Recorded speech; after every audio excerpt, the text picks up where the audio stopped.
자, 시작을 해야 돼. 절대 열어보지 마시오. 절대 열어보지 마시오. 이러면 열어보게 되잖아요. 옛날에 이게 사진 찍는 거 알죠? 네. 그 안에 들어가서 이렇게 커플 사진 찍는 거. 네. 여기 이렇게 보면 옛날 얘기다. 뽀뽀하지 마시오. 하시오란 얘기잖아요. 난 거기서 안 나왔지. 솔직한 팩트입니다. 아.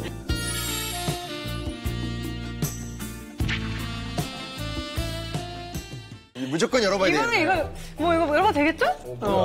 뭐야? 아, 뭐요? 한국인 테스트? 뭐야?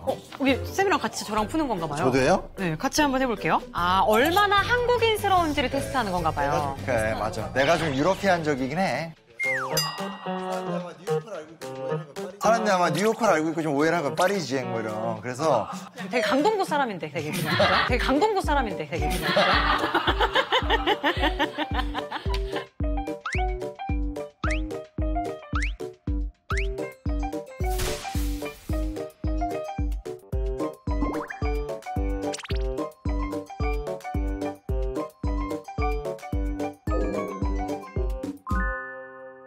한번 풀어볼까요?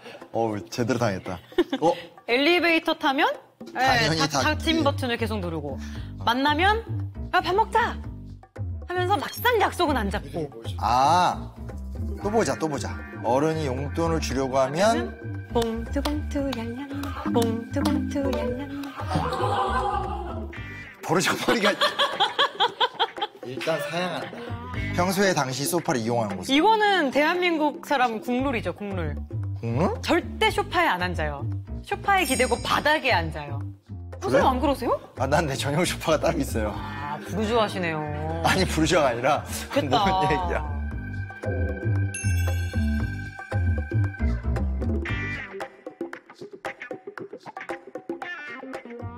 이것과 오늘 오시는 분의 어떤 관계가 좀 있나 봐요. 이거 뭐야? 바로 결과 안 나와요? 난 테스트 결과가 안 나오는 게 너무 싫어. 오늘 오시는 분께서 알려주실 거예요. 여튼간에 한국인 테스트 좀 네. 재밌는데 당연히 뭐 우리 이 한국인에 대한 또 궁금증을 좀 풀어주실 분을 모셨죠. 그렇죠. 문화심리학자 한민 교수님과 함께 이야기 좀 나눠보도록 하겠습니다. 선생님. 네, 어서 오세요. 네, 안녕하세요. 안녕하세요. 반갑습니다. 안녕하세요. 네.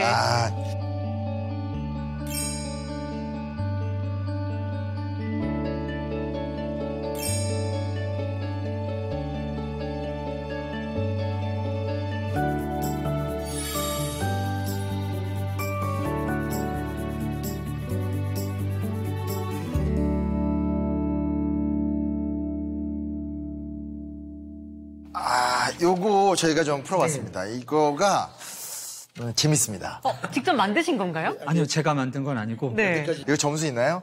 제가 명시 씨한테 이겨야 되거든요. 제가 이겨야 되는데. 정답을 알려주세요. 뭐 정답은 아니고요. 정답이라 할 건 없고 일단 이제 한번 답을 보시면 네.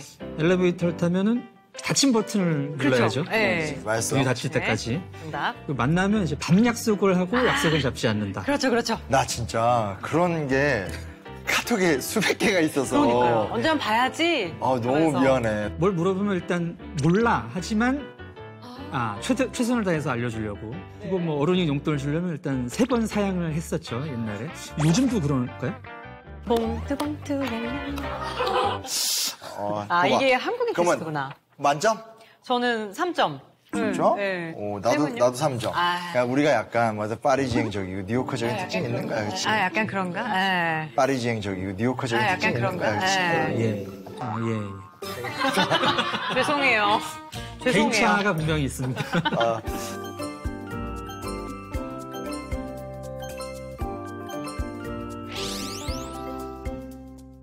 개인차는 분명히 있지만 뭔가 한국 사람들이 많이 하는 행동 같기는 해요. 그거 네. 맞아요. 질문 자체도 이미 한국인들이니까 공감이 되는 것 같아요. 선생님, 어떻게 보세요? 이게 이런 게 일종의 국민성? 그래서 요새는 이제 문화적 성격, 약간 이런 식으로 표현을 하는데, 분명히 어떤 특성은 있죠. 근데 그게 이제 옛날 사람들이 생각했던 것처럼 유전자, 그런 생물학적인 원인이 아니라 이제 성격적인 측면이다.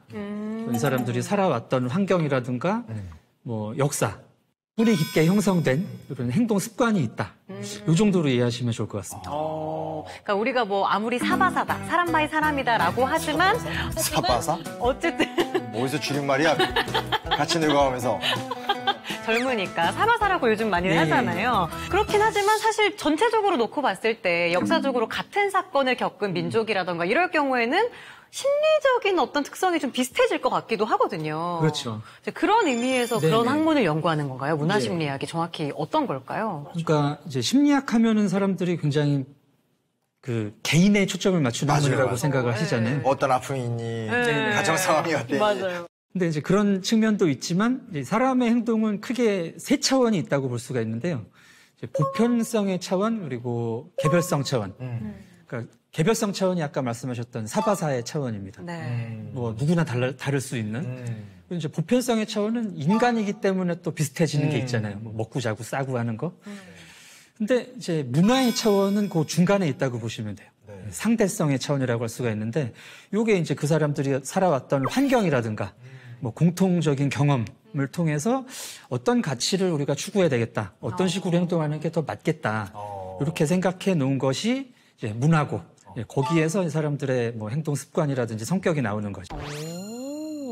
심리학이 원래 이제 과학으로서 출발을 하긴 했어요. 그렇죠. 이제 과학으로서의 심리학은 이제 사람들의 뭐 문화적인 차이가 없다고 가정을 하죠, 원래는. 왜냐하면 문화에 따라서 사람들이 생각하거나 느끼는 게 달라져 버리면 이거를 과학적으로 측정을 해서 연구하는 게 좀 의미가 없어지지 않습니까? 불가능하니까. 근데 이제 1970, 80년대 이후로 그 사람들이 문화적 차이에 대한 생각들이 이렇게 축적이 되기 시작했습니다.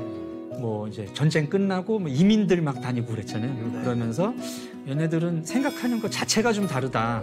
이런 생각들이 이제 축적이 되고 그래서 이제 심리학에서 문화라는 거를 한번 연구를 해야 되겠다.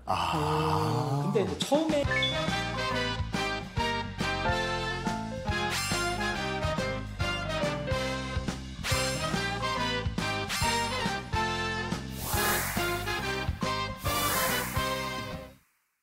근데 이제 처음에 접목된 거는 이제 동서양의 차이였죠, 아무래도. 그러니까 이제 미국에서 심리학이 크게 발달을 했는데 미국이. 미국 사람들 입장에서는 이제 다 우리 같을 줄 알았는데 제일 처음에 이제 차이를 느꼈던 게 이제 동양 사람들이었던 거죠. 이민자들. 예. 뭐 중국 이민자들이라든지 일본 사람들하고 이제 전쟁을 할 때 굉장히 헷갈렸어요, 미국 사람들이. 왜요? 뭐 유럽에서의 전쟁은 뭐 포로로 잡히면은 뭐 포로의 인권을 뭐 보호한다든가 항복하고. 항복하고 이제 안 싸우고 그러는데 뭐 포로로 잡았는데 죽인다든가 그렇지. 그럼 막 할복하고 막 카미카즈 날리고 막 뭐지 이건 뭐 이런 맞아, 느낌이 들어가지고 정말 충격이 컸겠네요. 네네네. 그래서 이제 그때 인류학자였던 루스 베네딕트라는 분한테 이제 연구 용역을 맡겨가지고 국화학 칼. 예예예 국화학 칼이 나왔죠.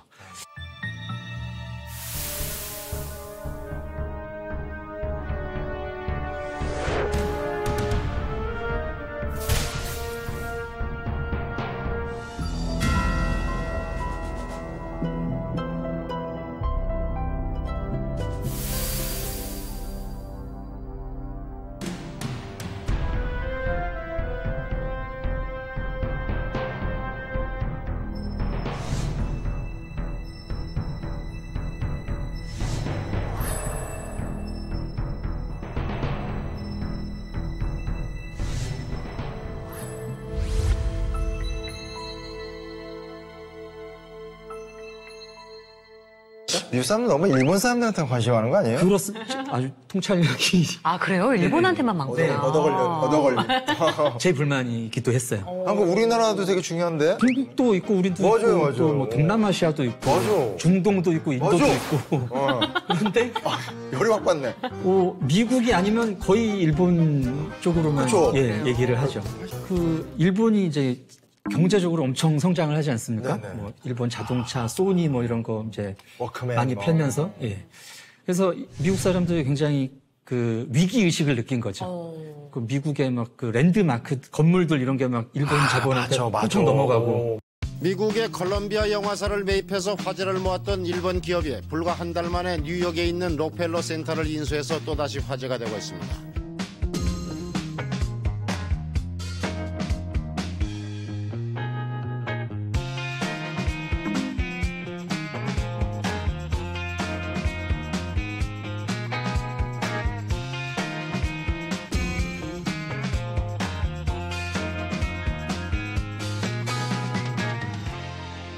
그래서 이제 뭐 예전에 그 2차 대전 때 경험도 있고 일본의 어떤 것이 사람들을 이렇게 만드나.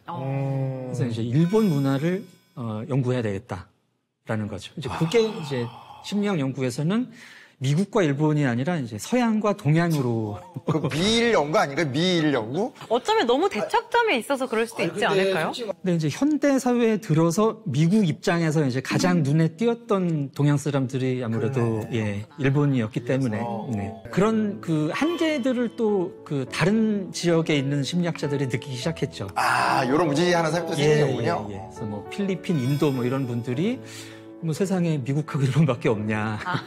그러면서 이제 자기네들의 문화에 뿌리를 두는 심리학 이론을 만들어야 된다. 예, 요것을 이제 토착 심리학이라고 합니다.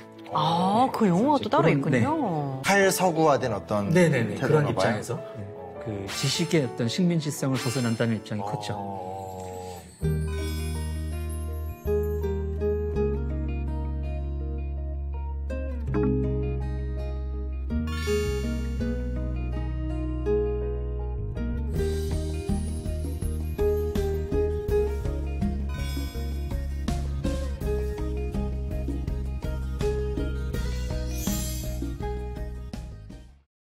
근데 이제 그 중에서도 이제 저 같은 사람들은 뭐 그 동양 내에서의 뭐 차이라든가 이런 걸 좀 보고 있는데 네.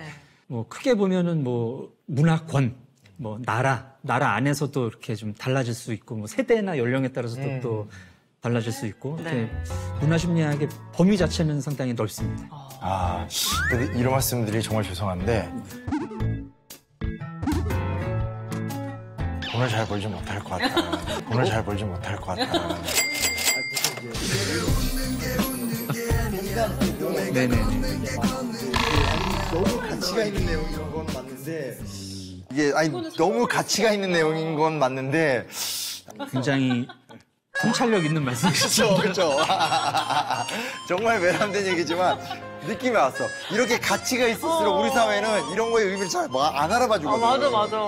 이렇게 가치가 있을수록 우리 사회는 이런 거에 의미를 잘 안 알아봐 주거든. 눈물이 나죠. 그렇죠. 한잔하시고. 아, 정말 죄송합니다. 목이 메어서. 아, 죄송합니다. CD 처리 좀 해주세요. 네네네.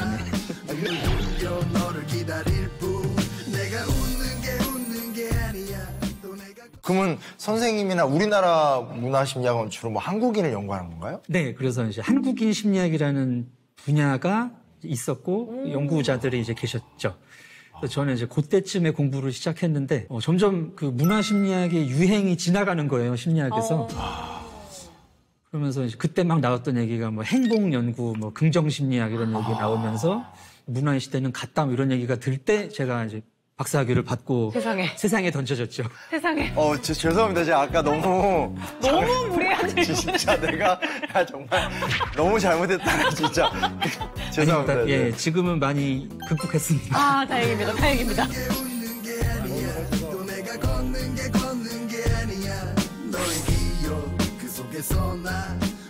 한국인들의 특징? 두 분이 생각하시는 한국인들은 좀 이런 것 같다. 한국인들의 특징. 저는 위계의 질서. 뭐 그런 거 있잖아. 막 뭐 이렇게 뭔가 이렇게 그냥 약간 이렇게 아무튼 그 위아래 형 동생. 중요하죠. 선후배. 내가 그렇게 예민하고 발끈하더라고. 굉장히. 나는 선배들한테 버릇 없으면서 후배들이 나한테 하는 거 나 절대 못 봐주고. 모순적인데요? 약간 근데 좀 용어 표현할 때 그러니까 윗사람한테 존댓말 쓰고 뭐 이런 거 있잖아요. 맞아요. 친해지면 말로 그런 거. 굉장히 중요한 특징입니다. 아, 그래요? 예. 이제 그런 것들이 뭐 문화에서 기본적으로 나왔다고 볼 수 있죠. 네. 또 그런 게 우리가 살아오는데 필요했고 또 도움이 됐다는 측면이 분명히 있었던 것 같습니다. 네. 또 위계 질서는 저도 좀 그런 입장인데. 혹시 같은 꼰대이신 건가요? 아니 저는 뭔가 지켜야 될 건 지켜야 된다라는 입장이긴 한데. 그 맞는 말씀입니다. 어린이집에서도 이런 게 있다고 그래요. 어린이집이요? 예. 그래서 이제 한 5살, 6살쯤 되면은 서너 살 때는 잘 모르는데 5살 때쯤 되면은 이제 4살짜리 애들한테 형아라고 불러. 이렇게요? 나 5살이야. 내가 형아야. 예. 어머 세상. 진짜? 그게 돼야지 뭔가 관계 형성이 되는 것 같아요. 맞아. 고맘 때문에. 왜냐면 또 이게 나쁜 면도 있지만 또 이렇게 막 형이면 되게 또 책임도 져주려고 그렇죠. 하고. 챙겨줘야 되고. 남자들은 좀 그런 게 예, 있거든요. 그게 맞아요. 꼭 위계적이고 나쁘다고만 보실 필요는 없는 것 같습니다. 또 이제 형 누나에게 그 누나들이 해야 될 몫이 있잖아요. 그렇죠. 책임을 하죠. 예, 맞아요. 그거 못하면 나이 먹어서 그거 못하면 되게 욕먹지 않습니까? 나이를 뭐 어디로 먹는다 이런 얘기 나오면서 맞아요. 제가 느끼기에는 한국인이 뭐든지 좀 많은 것 같아요. 정도 많고. 네네. 그 오죽하면 그 땡땡파이에 한문으로 정이 딱 박혀서. 그러니까요. 어제 또 옛날 군종병 아니었습니까? 정 담긴 초코파이 무지 나눠줬거든요. 안 주면 서러워하고 막. 그러니까요. 이게 우리나라의 특이한 문화 중에 하나인 것 같아요. 맞나요? 예. 정의 이제 정의하기 나름인데요. 네. 정을 정의하기 나름인데 개그치신 거예요. 아닙니다. 발음을 분명히 하는 차원에서 다행입니다. 네. 정을 뭐 가까운 사람들끼리의 따뜻한 정서 뭐 이렇게 정의를 하면은 다 있죠. 그건 어느 나라나. 그렇죠. 예, 그건 어느 나라 있는 마음인데 한국적인 정은 약간 그 방향성을 생각할 필요가 있을 것 같아요. 방향성. 예. 그래서 정은 제가 이제 저희 전공에 이제 중국 유학생이 와 있었는데요. 네. 네. 한국에 와서 한국에 내가 왔다. 이걸 느낄 때가 언제냐 이걸 좀 물어봤더니 그 학생이 이제 한 얘기가 처음에 이제 하숙집에 들어왔어요. 근데 첫날부터 하숙집 아줌마가 막 너무 압박 면접을 하더랍니다. 그래서 형제가 어떻게 되냐, 뭐 언니가 있어요. 그랬더니 뭐 언니 결혼은 했고 애는 몇이고. 첫날에 이런 질문에서 너무 좀 불편했다는 거예요. 그렇지. 우리는 아빠 문제 아니라 그냥 기본적인 호구조사 아닙니까? 나이, 가족, 뭐 형제.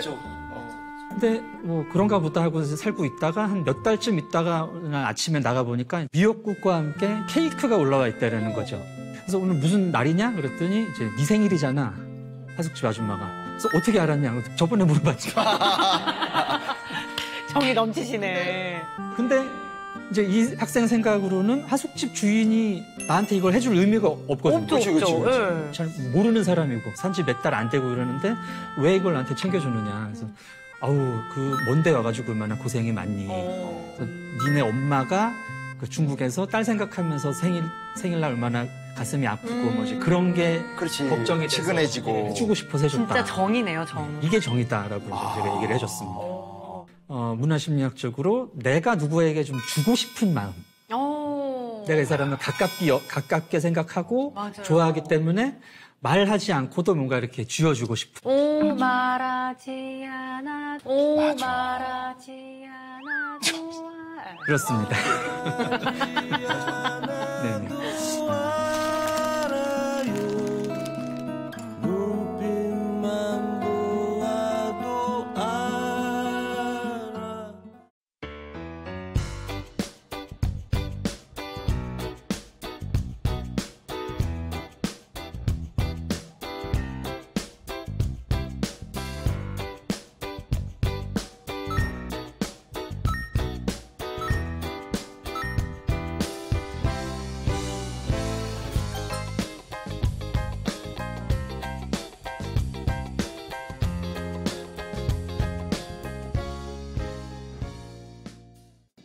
저는 한국 사람들은 제일 많이 느꼈던 게 정이 많다고 느꼈거든요. 최근에 만난 친구가 한 번밖에 안 만났었는데 두 번째 만나기 전에 제가 아파서 병원을 한번 갔었는데 그때 아프다고 그 카톡으로 연락을 했었는데 그때 아프면 건강 챙겨야 되니까 비타민 먹으라고 선물로 보내줬거든요.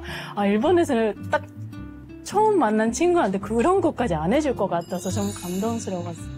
제가 투어 가이드예요. 그래서 투어할 때는 기사님이 좋은 사이가 있었는데 명절 때 기사님이 저한테 전화해서요. 리아 밥 먹었어? 우리 집으로 오고 싶어요? 왜냐면 혼자서 사니까 걱정됐어요. 그래서 같이 그냥 일 때문에만 아니라 그냥 아버지 마음처럼 정이 많이 있었어요.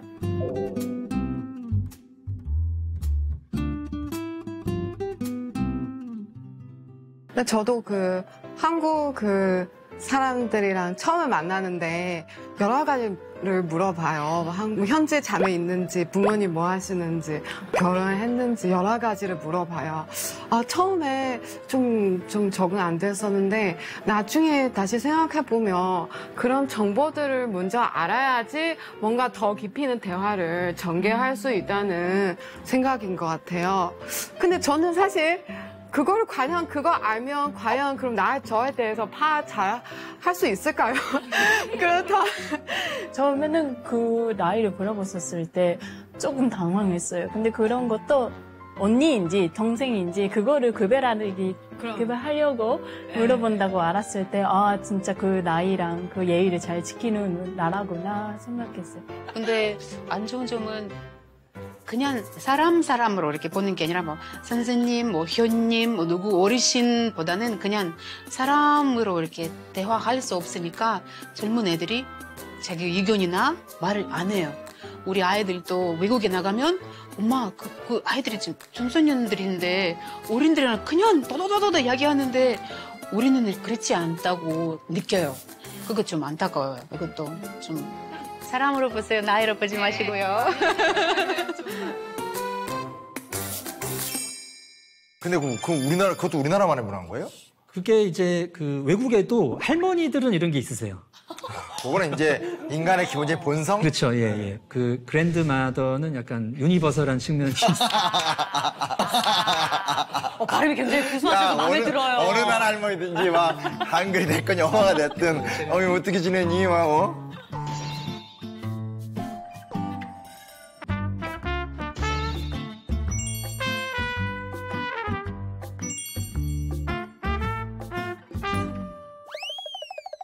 그래서 이제 할머니들은 손자들 상태를 생각 안 하시잖아요. 배불러 죽겠다 해도 계속 드시잖아요. 근데 이제 한국적인 정은 그게 좀 일반적인 관계에서 나타나는 것 같습니다. 그래서 내가 저 사람과 가깝다. 네. 내가 저 사람을 남이라고 생각 안 한다. 그러면 이제 막 넘어가는 거죠, 선을 말 그대로. 근데 이제 이 관계를 우리가 모두 다 동의할 때는 너무 든든하고 너무 좋지만 이게 이제 약간 삐걱거리면 그러네요. 약간 문제가 될수 있죠. 오지랖 부린다고 생각할 수 그런 있을 거 것 아닌가요? 같아요. 명절 때 정말 찝찝하다. 시집은 언제 가니? 그러고 그런 삼촌과 그런 이모 고모 하나씩 두고 있잖아요. 한심하거든요.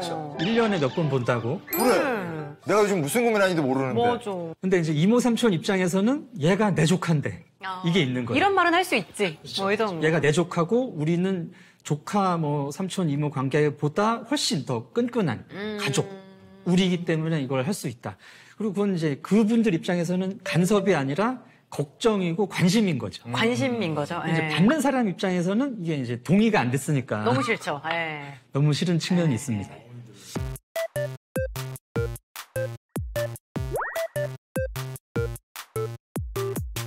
근데 오히려 반대로 일본은 네네. 조금 남한테 패기치기 싫어하고 내 이야기 좀 안 하고 싶어하고 이런 그런 면에서 얘기 좀 많이 반대 듣죠. 아닌가요, 우리나라랑? 예, 일본은 그 사람들 간의 관계가 굉장히 격식이 있고 선을 지켜야 된다. 예의 차리고. 이제 메이와쿠라는 개념이 있는데요. 메이와쿠? 예. 민폐라고.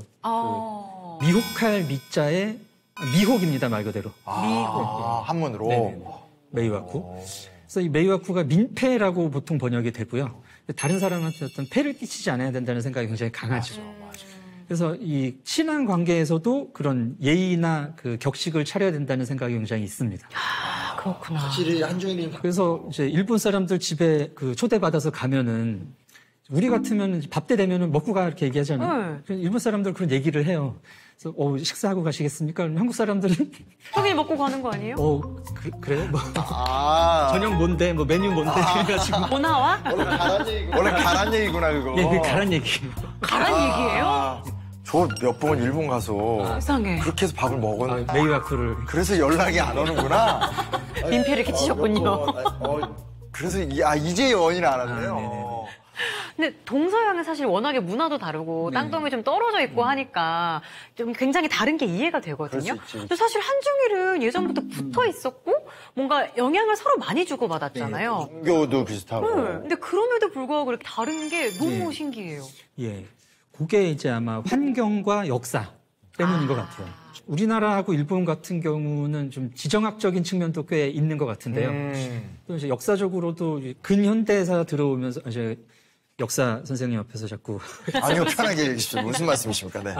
지금 문화심리학이 사실 역사랑 굉장히 관계가 깊습니다. 아, 그러겠네요. 네, 제가 사학과를 가고 싶었는데 가지 못하고 갑자기 왜 그랬어요?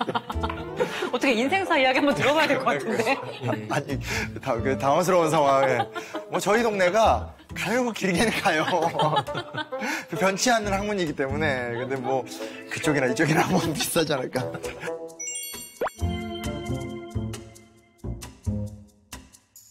그래서 이제 문화심리학에서는 이런 측면을 한국 사람들의 주체성 자기, 일본의 뭐 대상성 자기 이런 식으로 얘기를 합니다. 근데 이제 주체성, 대상성, 자율성 자기는 누구나 다 가지고 있는 어떤 에너지고요. 모든 인간과 공동체 문화라면. 네, 네네. 그러니까 이제 나를 어떤 식으로 보느냐 하는 건데 주체성 자기는 나를 내 영향력을 미치는 주체로 본다는 얘기예요. 나는 주체이기 때문에 내 맘대로 이렇게 하고 내가 너한테 어떤 영향을 미치겠다.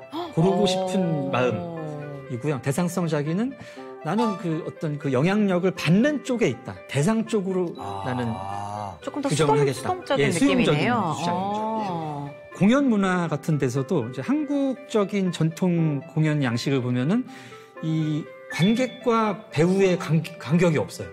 마당극 이런 거 예, 보면은 마당극 보면은 같이 놀잖아요. 뭐 관객 불러 나와가지고 연기시키기도 하고 뭐 마지막에 꼭 뒤풀이해서 같이 다 뒤섞여가지고 그렇죠. 예, 그게 이제 아주 중요한 특징입니다. 세상에 여자들이 욕을 바가지로 얻어먹는다. 안 그래요? 그러면 그런다고 대답하셔야. 어메. 그게 이제 나한테서 가는 감정이 중요하기 때문에 상대방 쪽으로 이제 들어가고 싶은 욕구로 나오는 것 같고요. 그리고 일본 사람들은 다른 사람들의 눈치를 보거나 아니면 이제 이미 정해진 것에 맞춰가야 된다는 생각이 굉장히 강합니다. 예술에서도 그렇죠. 이제 탈춤 비슷한 유형의 예술 장르가 있는데 이제 노라고 탈쓰고 하는. 그거 같은 경우는 절대 이제 관객과 배우가 섞이거나 이런 게 없죠.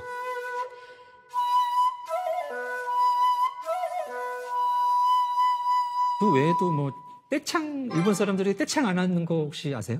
왜 안 해요? 유튜브에 화제가 됐어.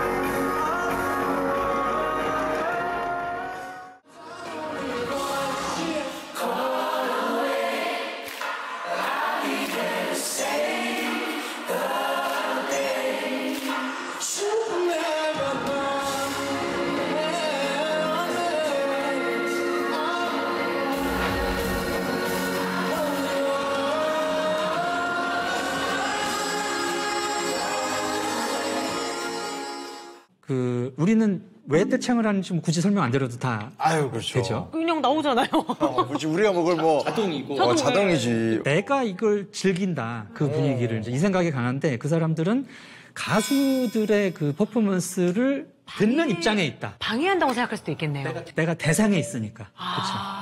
그래서 저 사람들이 노래를 잘 할 수 있도록 나는 조용히 해줘야 되는 겁니다. 그렇게 생각하니까 또 저는 마냥 흥이 없는 건가 했는데 또 그런 건 아니네요. 근데 이제 일본인들의 그 내적 흥이 또 있긴 있죠.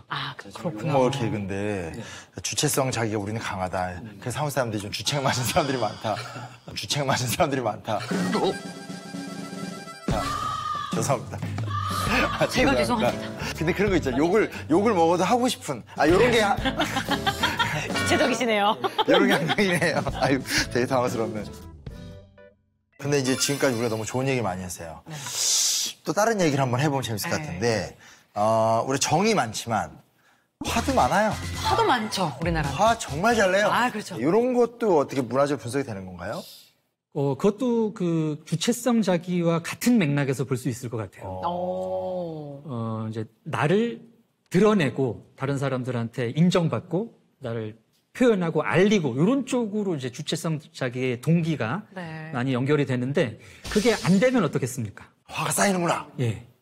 한국 사람들은 이제 그런 경우에 뭐 화병이 된다 이런 얘기를 하죠. 화병. 네. 그게 우리나라에서 생긴 말이라고 들었어요. 네네. 그래서 실제로 학명이 이렇게 H 예. 해가지고 HWABYUN. 네. 아 진짜요?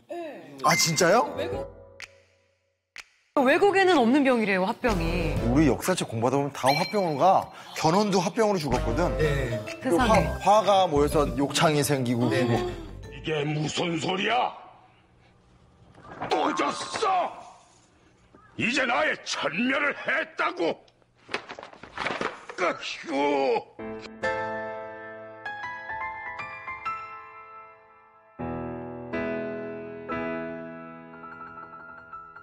내가 인정받아야 되는데 인정을 못 받고 세상에. 내가 이렇게 잘난 사람인데 남들이 안 알아주고 이해를 받지 못하고 하면은 네네. 이게 이제 화가 되고 한이 되고 하는 거죠. 아 정이 화로 바뀌네. 네. 한으로 바뀌고.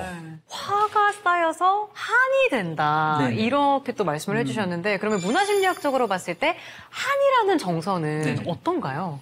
예, 심리학적으로는 한은 이제 화가 가라앉아서 내면화된 감정 이렇게 봅니다. 그 정의가 너무 슬프다. 예, 많이 슬퍼지죠.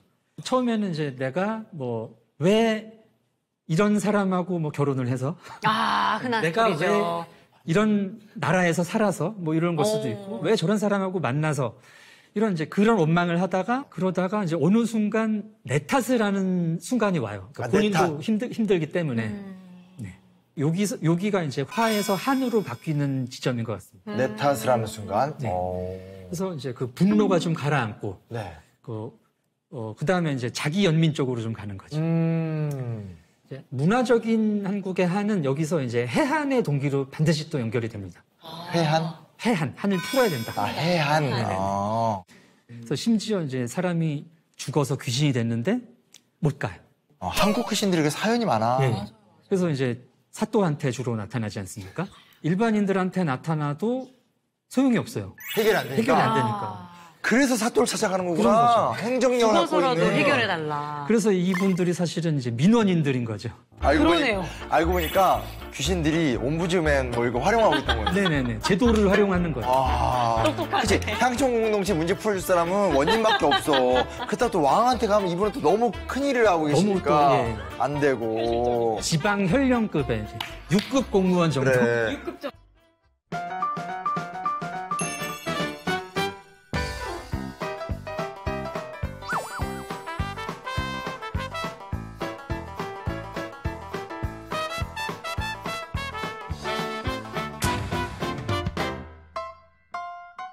그 한이랑 비슷한 게 이제 뭐 일본에도 있어요. 한자를 쓰는 우라미라는 개념이 있습니다. 우라미? 예, 우라미. 우라미는 우리처럼 이렇게 승화하는 해결이 아니라 불특정 다수에 대해서 원한을 원귀. 그렇죠. 원귀식입니다. 원귀가 달라. 우리는 원혼이잖아. 그러니까 원혼은 막 가서 이렇게 사연을 얘기하는데 네. 원귀는 그냥 아무한테나 퍼뜨려. 재앙의 신 뭐 그런 거 말씀하신 거죠? 예. 주온이라든가 뭐 링 같은 데 나오는 오, 맞아요. 너무 무서웠어요. 그렇죠. 그게 무서운 이유가 제가 왜 저러는지 모르는 거예요. 그리고 대상이 내가 될 수도 있고. 이제 일본은 신이 됐든 귀신이 됐든 일단 이제 사람한테 해를 끼칠 수 있다. 그리고 그 이유를 모릅니다. 왜 내가 해를 입어야 되는지 모르는 거예요. 억울하네요. 사실 그렇죠. 굉장히 억울하죠. 네. 지진이나 쓰나미나 뭐 화산 폭발이나 이런 게 내가 알고 당하는 게 아니잖아요. 그렇죠. 근데 그걸 당해서 죽은 사람들은 나는 왜 죽었냐. 그리고 너희들은 왜 살아있냐로 가는 거예요. 세상에. 그래서 그게 미운 겁니다. 니들은 왜 살아있어? 그럼 살아있는 사람 입장에서는 너무 무섭죠. 그렇죠. 그래서 이제 그 사람들의 어떤 원한도 이해가 안 가는 건 아닌데 그게 이제 뿜어져 나오는 게 굉장히 예측할 수가 없고 과격하고 하니까 무섭죠. 근데 이제 최근에 그 뭐 신림동 칼부림 사건이라든가 네. 뭐 서현역 칼부림 사건 네네. 같은 게 약간 이런 유형으로 보입니다. 그러네요.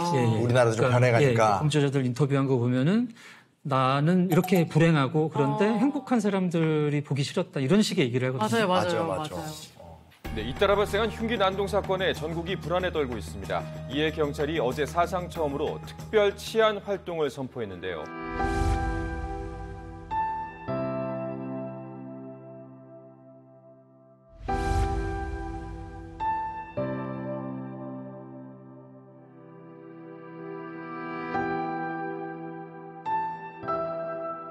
문화심리학자 선생님이 보시기에는 사회적으로 그런 걸 어떻게 해석을 좀 하실 수 있으실까요? 일단은 불특정 대상에게 향한 그런 이제 분노 범죄. 이런 거는 사회가 좀 선진화된 나라에서는 많이 나오는 현상이긴 합니다. 아, 그래요? 예, 이제 미국은 총기로 주로 나오죠. 그러네요. 미국은 이제 총기 사고라는 말로 얘기가 되기 때문에 그 부분이 이제 이런 식으로는 잘 안 보게 되는데 본질은 같은 거죠. 제가 최근에 이제 한국의 이런 현상에서 주목한 거는 예고를 올리고 계획을 올리고 관심을 받고 약간 저는 관심을 추구한다는 느낌을 받았었거든요. 예. 그래서 이제 뭐 연결을 굳이 하자면은 내 영향력을 미치는 방법의 하나가 굉장히 부정적인 쪽으로 나오는 게 아닌가. 아, 그러네요. 네.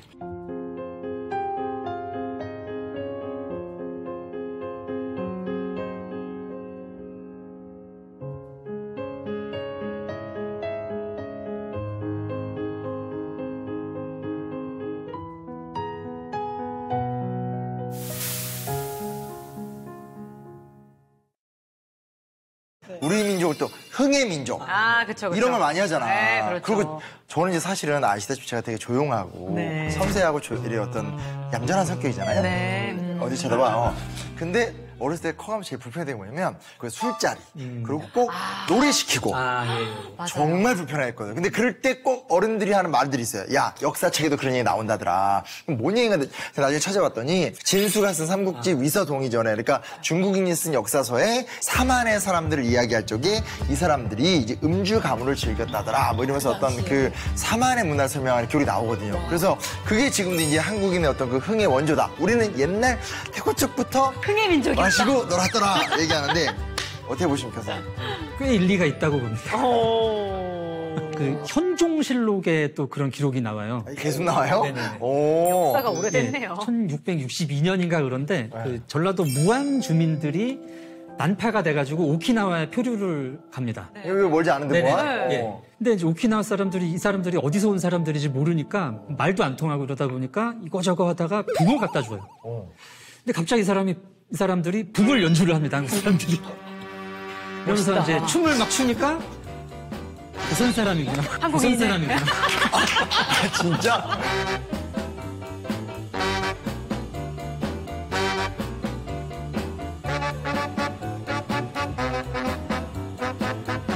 제가 이거를 왜 또 한번 좀 그 생각을 해봤느냐 하면 요 현종 때가 병자호란 직후잖아요. 얼마나 고생 많이 하고 사람들이 사람 죽고 정말 우울하고 힘든데 춤을 추고 노래를 불렀다. 춤추고 추는구나. 그러면서 우는 거지 뭐 힘들어서. 그렇죠. 예.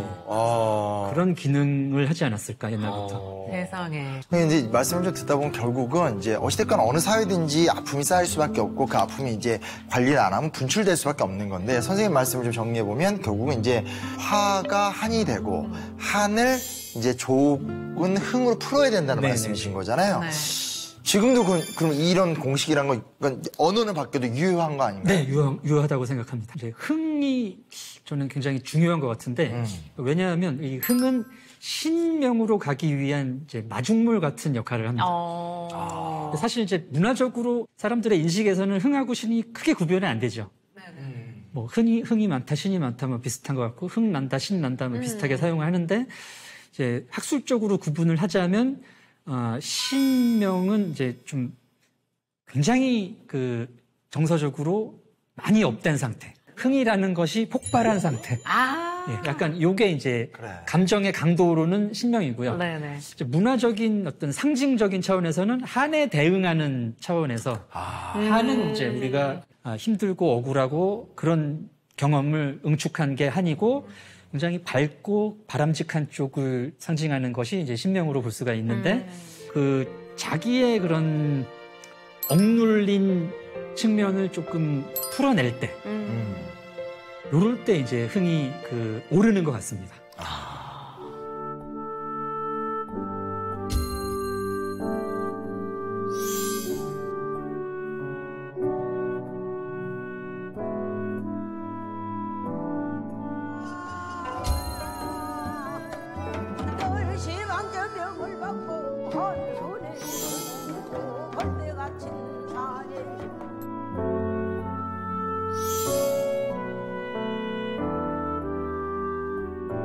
그럼 그런 게 현대의 어떤 그런 뭐 이렇게 놀이문화라 해야 되나? 그런 데 영향을 준 거예요? 그렇죠. 그러니까 한 1990년대 중반만 해도 우리가 네. 그 신이라든가 흥이라는 측면이 많이 드러나지 않았었습니다. 근데 그 90년대 후반부터 특히 이제 확 불이 붙었던 지점이 이제 2002년 월드컵으로 저는 꼽고 있는데 그때 이제 사람들이 느낀 거죠. 조용한 아침의 나라? 전혀 조용하지 않은데? 전혀 조용하지 않고. 근데 사실 이제 구한 말부터 우리가 그렇게 즐거운 일이 별로 없었잖아요. 힘들고 가슴 맞아요. 아프고 눈물의 이런 역사였는데 우리가 약간 이제 먹고 사는 게 해결되면서 조금 관광을 다니기 시작했잖아요. 이제 관광지에서 이 신명이 풀려 나오기 시작합니다. 뭐야 이거 이렇게 버스에서. 진짜 더 놀라운 사실은 버스가 달리는데도 막 개의치 않고 막 춤추고 정말 익사이팅한 지점이죠.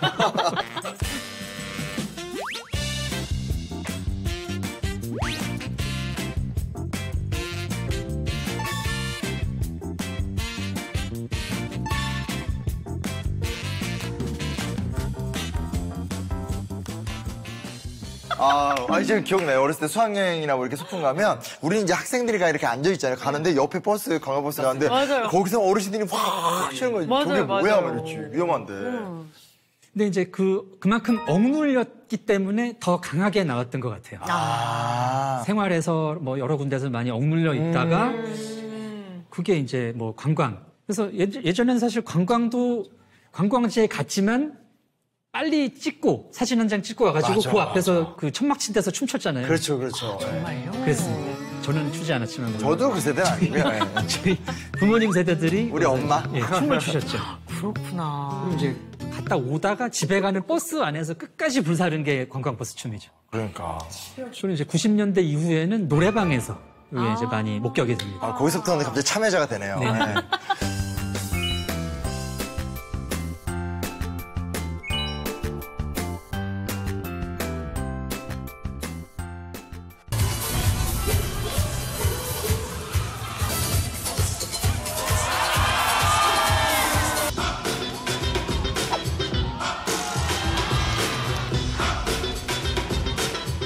그러니까 역사적으로 봤을 때는 어떻게 보면 쌓였던 한을 흥으로 풀었던. 그렇죠. 승화라고 할 수가 있습니다. 그렇게 승화를 했다고 볼 수 있겠네요. 한은 사실 그 한의 대상은 누구인지 모를 수도 있고 말할 수 없을 수도 있고 전통사회에서 뭐 이제 며느리들이 시어머니 돼서 한이 얼마나 많겠습니까? 그렇죠. 근데 그 한은 풀 수가 없잖아요. 그렇죠. 근데 이런 것들을 그런 이제 노래라든가 이런 그 전통적인 뭐 예술 쪽에서 승화를 한 거죠. 그 다른 사람들과의 공감을 통해서.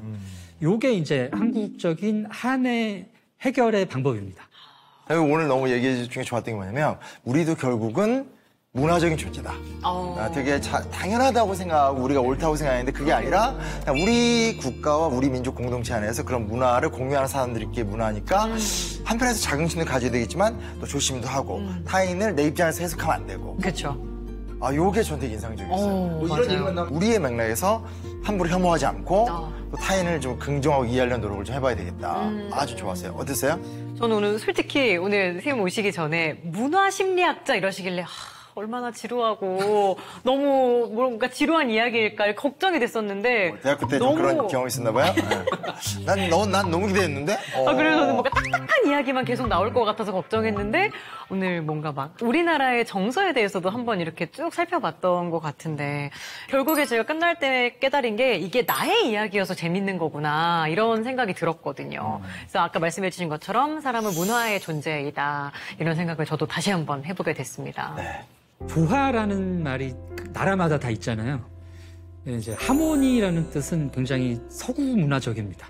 그래서 이 음악에서 하모니는 각각의 악기들이 정확하게 자기 음을 정확한 시간 동안 내줘야지 그렇지. 하모니가 나와요. 맞아요. 굉장히 개인적인 사람들이 우리가 조화를 위해서 이걸 해줘야 된다. 이 약속을 딱 하고 해야 되는 게 하모니고 어울림은 그런 약속이 좀 느슨합니다. 나도 잘났고 얘도 잘났고 다 잘났다고 해요. 우리 국악에는 이제 원래는 화음이라는 게 없어요. 하모니가 없잖아요. 그렇죠, 네. 그렇죠. 다 자기 악기가 자기 소리를 나름대로 내기 때문에. 근데 이게 어우러져서 이제 한국형 어울림이 나오는 거잖아요. 이제 그런 뭔가 누구를 내 틀에 맞추려고 하지 말고 각자의 그런 독특성을 좀 인정을 하면서 어울려가는 그걸 하기 위해서 문화심리학을 해야 된다. 그렇게 말씀을 드리고 싶습니다. 알겠습니다. 선생님 오늘 너무 유익했고요. 네. 정말 좀 진짜로 저는 그런 생각 들었어요. 그러니까 선생님 말씀드리면서 현명한 상대주의자가 될 필요도 있겠다. 왜냐면 저도 옛날에는 그냥 뭐 어른들한테 지적질 당하던 소년이었는데 지금 어느새 저도 솔직히 꼰대가 되고 세대를 고민하고 이렇게 되더라고요. 그래서 선생님 말씀을 좀 많이 들으면서 조금 더 그런 새로운 노력들 많이 해보도록 하겠습니다. 오늘 선생님 너무 감사했습니다. 너무 고생하셨습니다. 감사합니다. 감사합니다.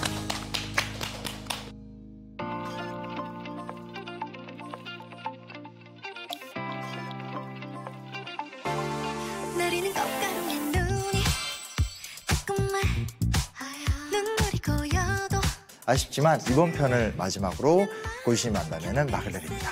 네, 저희가 다양하고 또 재밌는 지식들을 최대한 알기 쉽게 알려드리려고 노력 많이 했는데요. 또 많은 분들이 좋아해 주셔서 정말 감사할 따름입니다. 그 골신이 만담의 이름을 보셔서 아시겠지만 좋은 지식을 나누는 의미도 있지만 사실은 함께 소통하고 많이 듣고 그리고 그 과정 속에서 의미 있는 해답을 좀 모색하는 그런 시간이었는데 어떻게 느끼셨을까 좀 궁금합니다.